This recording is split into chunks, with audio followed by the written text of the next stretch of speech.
You see, many couples are in love, but you're not in counsel.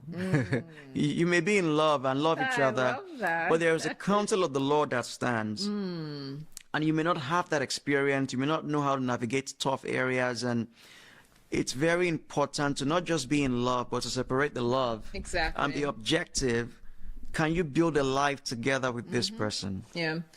So it's very important. That's very true because I think it's when you talk to people who are experienced, they will tell you like love does not build a marriage. Like love does not sustain a marriage. It's important, right? It's a vital ingredient, but it's not the basis on which you actually try to build a family. It's just not. There's a lot more that goes into a marriage, a successful home, than just love or having feelings for a person. Because many times, even what we, say is love, like, oh, I'm in love with that person. A lot of it for many people is in the realm of feelings. Right. It's in the realm of feelings. And it's that situation where it's like when the storms of life hits, you then have to wonder if what you have is really, enough to help you get through those seasons of life. So Absolutely. yeah, I think with counseling, it basically loads you with a lot of the wisdom that you're going to need to merge two lives together. Right. So, That is how it. do you think that helps a couple?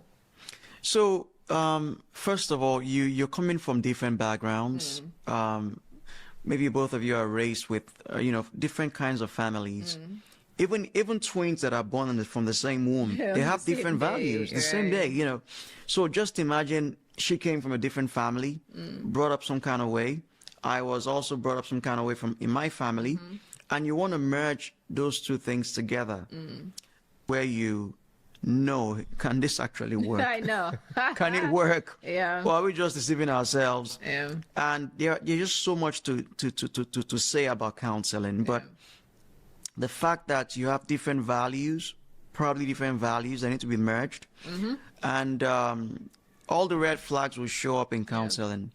Yeah. All of them. It gives you a chance to speak. Yeah. Speak your heart. Because biblically, the man is the head of the home, Right. And if you're a woman and a Christian woman and you're looking to get married, you have to have that in the back of your mind and ensure that that is the basis on which you are actually choosing the person you're going to marry. Right.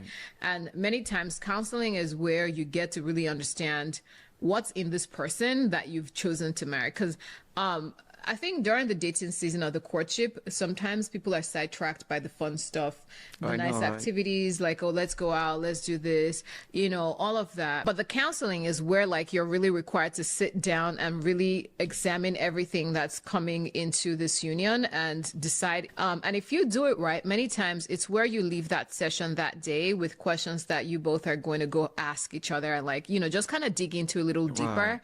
Because I think some places may do it in a group setting, so you may not really have that chance to speak and share and all of that. But you take that time to just go away and ask yourself some of those questions and figure out if this is really the kind of family you want to build, right? So for the man, you're like, okay, this is indeed the woman I'm going to, build my life with. This is a person who's going to have my children. Right. And for the woman, you're saying the same thing, right? This is the man that I'm going to live with as the head of our family.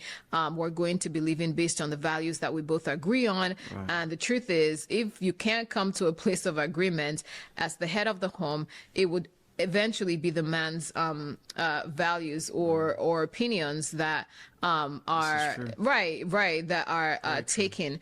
And so you have to think about it okay, is this person someone who's willing to sit and talk things through, or is he gonna come at this with that I've said what I've said, I put my foot down type of thing, even when it's clear that you both are heading into the pits? And can you leave with that? Right, because when you say I do to a person, you're literally saying I do to all of what they your bring behavior, with them. So your idiosyncrasies, everything. yeah, you think about that. You think about their families, are there things about their family traditions? That's where you begin to really explore some stuff, right? You find that some families are struggling because of the way that a man maybe saw things done in his family or the way that a woman saw things done in her family. And so they bring that into the marriage. And it's well, this is how, my home will be run. And most of that stuff is really based on what they saw growing up. So that counseling, premarital counseling, is a time where you get to really ask each other these questions what's going to be the basis of our family? Like, Right. what are the pillars of our home? Right. How do we handle conflict? How do Right. we handle in-laws? Oh my Finances, God. you know, if we're not on the same page, like, how do we get to that point of agreement? That might be a time where you realize, like, you both have such different values that it's the right thing for both parties to just walk away at that time and wish each other the best in life.